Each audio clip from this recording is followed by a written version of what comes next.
Do you need some health advice? Well, today's guest regularly sees patients who struggle with many different health conditions. Dr. Clayton Koganow, a naturopathic doctor in Lethbridge with Well Vitality Health Clinic.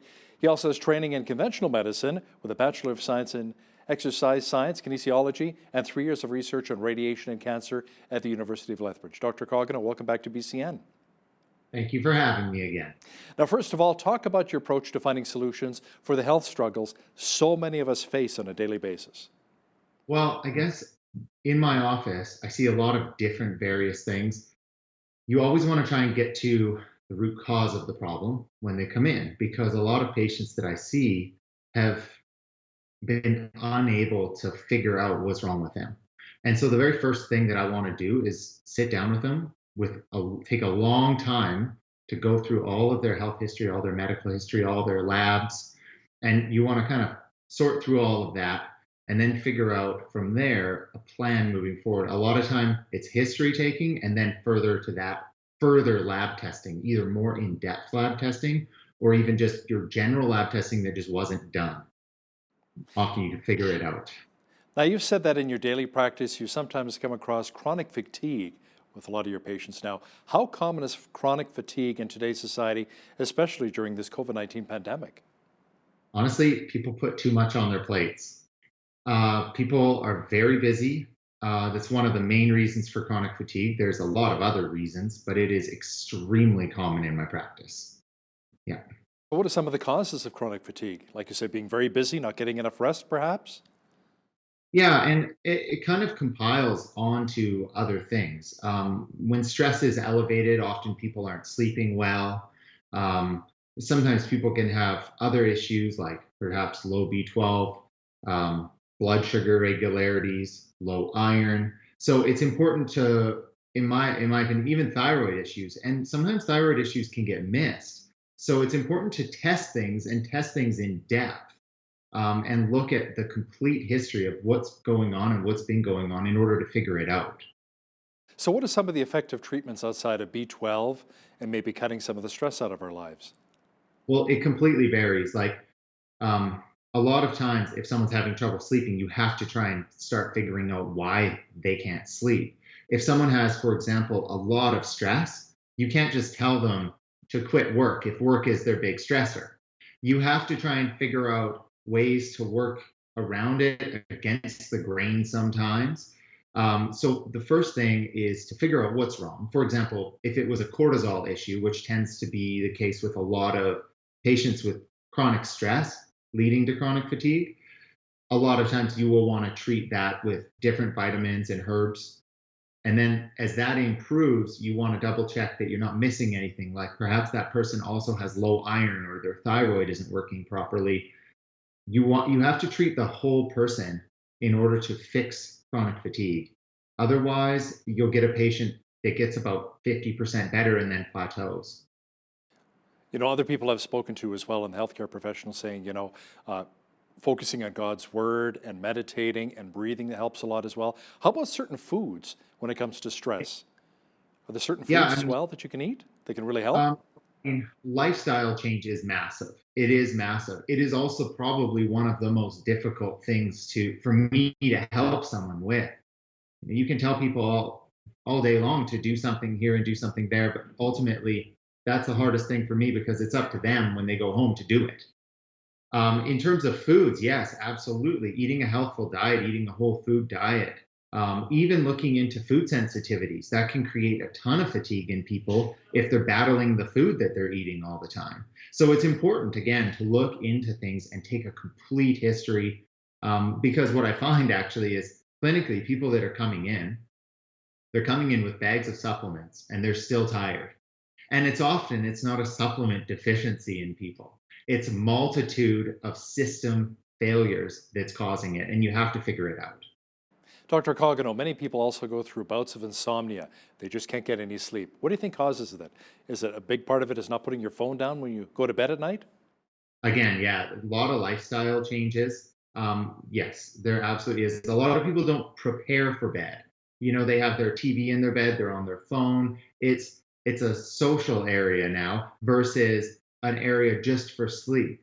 And so that is a huge thing. There's other reasons as well for insomnia, and insomnia it can be a tricky thing. Um, Sometimes breathing issues like sleep apnea can create patients that just don't get a restful sleep or not at all. Anxiety is a huge thing, and that goes hand in hand with chronic fatigue and chronic stress in general leads to a lot of anxiety, in which we can help a lot with. And then there's other things like, for example, different neurological issues with the brain. Now, unfortunately, we can't test those. So that would be like, for example, a slight deficiency of melatonin or a slight deficiency of GABA, which is a neurotransmitter in your brain that stops the busy signal, but we don't know if it's one or the other or something else. And so in those cases, we have to guess with different herbs, different vitamins to try and fix it. Often you can, but it takes a couple tries for sure. I remember years ago, my doctor told me, yeah, the herbs and the vitamins are good, but also at the same time, some warm milk. Is that still applied today, or maybe reading a book to help somebody fall asleep if you suffer from insomnia? Oh yeah, like, well, I think the warm milk thing is more calming, right? I think. I don't know about that one, but I know that certain herbs like, chamomile tea is really calming. Rosemary is very calming. Passion flower root specifically, you can drink it as a tea, you can take it as a supplement. It just makes you calm. It doesn't necessarily put you to sleep, but it helps get your body ready for sleep. Ever consider using CBD oil or capsules as a treatment for insomnia? Mm. Yeah, CBD. It's a fairly new thing, especially since the legalization process. A lot of doctors are now delving into more research on it. Some of the research is promising on CBD for quite a lot of things, neurological things especially. So I think in certain cases of, for example, neurological insomnia, where there might be a brain chemical imbalance, something going on, it may prove benefit. And more research, the jury is still kind of out on it. And in some cases, it's been shown to actually make sleep worse. And some people will actually get anxiety on it. And so I think it's a potential option for people, but they definitely should talk to their doctor about it before they just go start taking anything. Really, you want to be focused and accurate on what you're taking. That way, you end up just with better results overall. Let's move on right now and talk about digestive health, Dr. Koganow, and let's talk Sure. specifically about the condition called leaky gut. What exactly is leaky gut? Leaky gut is the general term for something called intestinal permeability, increased intestinal permeability. And what that means is that the enterocytes or the cells in your small intestine are slightly inflamed and irritated, and they're allowing larger protein particles of food to get into your bloodstream. And when a big piece of protein gets into your bloodstream, your body's not used to it. It's used to it being broken down to a certain size. So it sees it as foreign and it starts to kind of attack it. And it can create an inflammatory response called an immunoglobulin response. And that can have widespread systemic effects on the body, meaning you could get anything from rosacea, eczema, psoriasis, acne, to chronic fatigue, to joint pain, to gut pain, to IBS. And so the testing for something like that is, I find, very beneficial to helping people who have a multitude of symptoms, especially those with gut issues like IBS, because irritable bowel syndrome is a diagnosis that doesn't tell anyone what the problem actually is. Most patients come into the office knowing their gut's irritated. So, me telling them that they have irritable bowel syndrome does not help anyone. We have to try and figure it out. And one way to figure it out is through a blood test called an IgG blood test that can actually start looking at, oh, maybe what foods is this person sensitive to help them. So, what are some of the effective treatments for leaky gut? I honestly, the first biggest thing is to try and figure out what foods or what product is irritating their gut. and eliminate it. You have to get rid of the cause of the irritation. Sometimes the cause of the irritation is something more severe, like inflammatory bowel disease, like an autoimmune thing, maybe like celiac or heavy metal exposure, perhaps even antibiotics. So you got to get rid of whatever thing is irritating it first. And then you have to start working to heal the gut. And often I use a combination of L-glutamine and a high dose of omega-3, specifically a component in that called EPA, which is an anti-inflammatory. So you want a nice strong anti-inflammatory in the gut, and then you want glutamine, which helps to heal and bind the gut cells back together. Now, there are many body cleanses in the market today. What do you think of those which claim to really cleanse your liver? I think that there's overclaim to what a lot of them can do. I think that some will have benefit, but you also have to be careful. I just saw a patient just the other day that did a liver cleanse and ran into some serious issues because her liver didn't need it, and honestly, she even had some liver issues.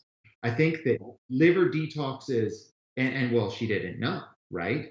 And so it ended up being an issue. I think you have to be cautious with it, but I think that the general um, the general idea behind it is positive. I think really it's meant to detoxes, especially in the liver, are meant to improve circulations, maybe give your organs a little bit of a rest, improve toxic elimination because that's what the liver does. So yes, you can absolutely do that. Provide your body with better nutrients, and even just increasing circulation, and really that's what a detox should be all about, is improving health, not depleting the body of a bunch of things. We talk about alcohol potentially damaging the liver. How about certain foods that may have the same effect? um yes, absolutely, there's a lot of different foods that can damage the liver. um Certainly you want to make sure that you're eating a healthful diet and a whole foods diet, and I find that the biggest thing is variety in in the diet, because the liver itself is like a giant filter. So the more healthy whole foods, antioxidant foods that you're eating, the better it's going to function. So a lot of The- berries, blueberries, raspberries, right? That really helps. exactly, exactly. The nice thing about the liver is it is one of the only things in your body that can regenerate. So if it's down to a quarter functionality, it will regenerate to 100%. But the biggest catch 22 with that is that often what we see is that people that have a liver capacity that's so low, they're often alcoholics or they're drug addicts or they have issues that they cannot stop. So it often continues the decline. However, if you start treating your body healthfully, then that is one organ that can regenerate. When is a good time for a detox? Any symptoms to look for that would signal that you need to do a detox? And I'm not talking about drugs or alcohol specifically here. Oh, yeah. Um, so, in terms of timing, often if I'm going to tell a patient to do a detox, because detoxes can be a little bit depleting, often I say spring or summer. I find a lot of people are already extra fatigued in the winter. There's more disease going around, more influenza. And so you want to make sure that you're more boosting your body up in the winter. I think that spring and summer, you're a little bit more energetic. Your body's a little bit better to handle something like that. So timing wise, that's definitely when you want to be doing them. Yeah. What are some of the benefits of probiotics? There are different doses of probiotics. Now, do you go for one with the most? No, you have to be careful with probiotics. It's also sort of an area that we don't fully understand yet in medicine. It's a fairly new thing in medicine, probiotics. We know that they're beneficial and they have lots of health benefits, but the microbiome in our gut is extremely complex. And there's certain times where you don't want to take a probiotic. For example, when I'm doing a gut healing protocol for leaky gut, right? I often now don't give a probiotic with it And the reason is because sometimes people with gut issues also have other things along with it, perhaps candida, which is yeast or fungal overgrowth, or even something else called small intestinal bacterial overgrowth, or SIBO. And if the person has those things and we haven't tested them to rule them out, then a probiotic actually would make those conditions worse, and it would actually make the person feel worse. But by and large and in general, a probiotic for most people is safe, it's effective, it can boost up your immune system, and you don't need a massive quantity. A lower dose of probiotic typically is just fine, and you just want a multi-strain. So often you want to replete it with 11 to 12 billion or 11 to 12 different types of bacteria. Dr. Clayton Koganow, naturopathic doctor in Lethbridge with Well Vitality Health Clinic. Thanks for your time today. Thank you so much, Hal. Take care. You too. On behalf of all of us here at BCN, I'm Hal Roberts. God bless. Thanks so much for watching.